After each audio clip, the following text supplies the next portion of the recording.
Hello everybody, welcome back to the vlog. I have an announcement to make tonight. So basically what's going on is with all the races being canceled or all becoming virtual, the one race that matters the most to me all year has not gone virtual, and that is the 2020 Chicago Marathon. At least there's no virtual announcement yet, but if there is one after the fact, then let's make it clear that we are currently exactly 10 weeks out from the Chicago Marathon date, which is Sunday, October 11th. So that being said, I am officially committing to running the virtual Chicago Marathon. The reason for that is that since 2015, I have run at least one marathon every single year. That puts me at a total of 4 official Chicago marathons, 1 unofficial that I've also completed, and I hold a PR of about 3 hours, 10 minutes, and some change. I am still training to break the sub-3 marathon, and that is the most important running goal I have right now.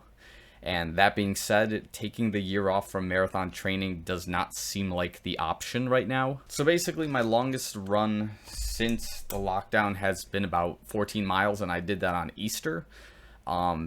That was a while back, but we're now starting to really grind and push some more distance as we're moving forward. So I'm no longer running 40 miles weeks. I have started pushing into the 50s, 60s.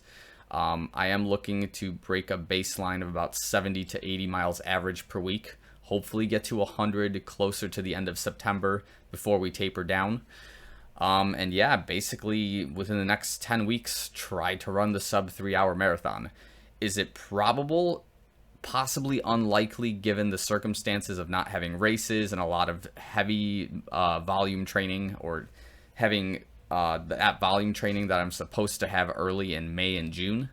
Will I be able to finish the marathon? Yes. Will I be able to do one tomorrow? Probably. That being said, we're exactly 10 weeks out, and we are jump-starting the training by going up to altitude. That sounds a little crazy, but the plan right now is to turn part of my vacation, which is going to be in Big Sky, Montana, to see Yellowstone for like the 7th time in my life, and a trip to Colorado the week after for some elevation training, both running and on my bike, and basically just try to jumpstart the mileage from there. Go through hell while we're out there in the altitude, so when we can come back down to Chicago, we've got a better endurance baseline than we did when we just stayed in Chicago. Hopefully in the 2 weeks that I'm on vacation, something happens in altitude. I suspect something will, but we just have to really be consistent and really push while we're out there. At some point during this training, I have to also run my virtual rock and roll half marathon. So for those who don't know, that was the first road race I've ever done in my life, and it was a half marathon. It was not great. It was like 2 hours and like 10 minutes, and I've since then dropped it to about an hour 32, hour 34. I will do that race as part of my training, and that one is actually virtual, so I will do that as well, and get whatever medals and stuff they give for it. Not that I care, I just want that 13.1 in that training. And the ultimate goal with both the virtual rock and roll half marathon and the 2020 virtual Chicago Marathon is that I'm figuring out the logistics of how to get it live streamed. We're still figuring it out if we want to use the Facebook platform for this, if we want to try this on YouTube, you know, if I have extra people that I can use on race days to basically hold cameras to be able to live stream. Are we just going to record everything and give you a video of the summary? I'm still working it out, but for the Chicago Marathon, I really want to try and have a 3-hour long live stream on one of these platforms of how the race goes. That's one big goal. And the second big goal, at least with the Chicago Marathon virtual race, is to try to run as close as I can to the actual Chicago Marathon route.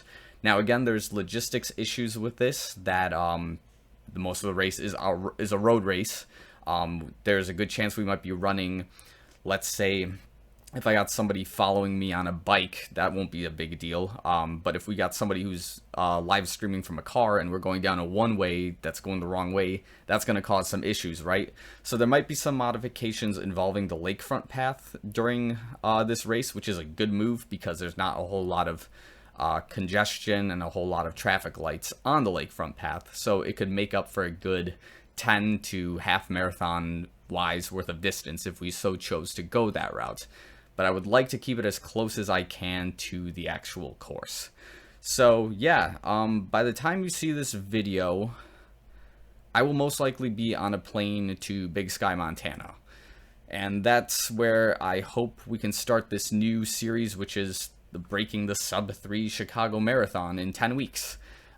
From a pretty decent baseline, not the best endurance baseline, but something that I can work with, right?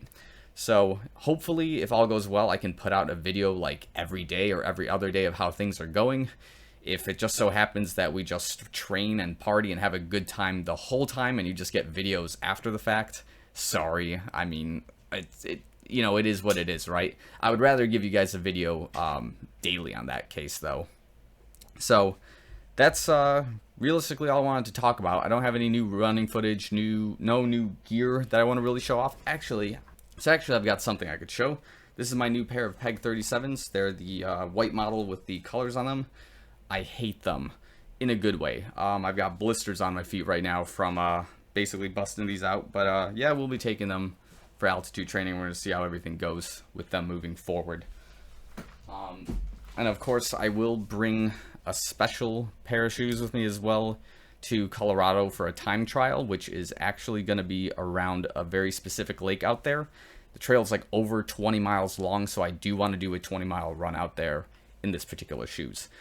So, this might have been a longer entry than I expected, but if you did like the video, definitely subscribe and follow this series, as it's going to basically be not a very long one, but there's going to be a lot of videos associated with it leading up to the sub-3 marathon. So yeah, definitely follow along, and hopefully by the end of this, we get a sub-3 marathon. See you guys later.